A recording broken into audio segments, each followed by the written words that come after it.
తలకాయ వస్తుంది.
నెల్లూరులో ఈ పేదలు నిరుపేదలు ఎవరైతే ఉండారో ప్రత్యేకంగా ఈ సర్రేపల్లి కెనాల్ కావచ్చు, జాఫర్ కెనాల్ కావచ్చు, ఇలా కెనాల్స్ మీద ఉన్న స్లమ్స్ ఏరియాలో ఉన్న పిల్లల చదువు విషయం ఖచ్చితంగా 2024 ప్రభుత్వం వస్తుంది.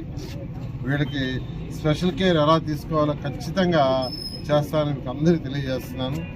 ఖచ్చితంగా ఇప్పుడున్న ప్రైవేటు స్కూల్స్ కంటే ఇంకా మంచి ఎడ్యుకేషన్ ఇచ్చేటట్టుగా 2014-19 చేశాను. ఈవెన్ అంగన్వాడీలు ఈరోజు అంగన్వాడీ వాళ్ళు స్ట్రైక్ చేస్తున్నారు. నేను అంగన్వాడీలని ప్రీ స్కూల్స్గా మార్చా, ప్రీ ప్రైమరీ స్కూల్స్ అంటే అక్కడ నర్సరీ, PP1, PP2. జనరల్గా అంగన్వాడీ అంటే ఒక 150 పేజీల పుస్తకం ఇచ్చేవాళ్ళు.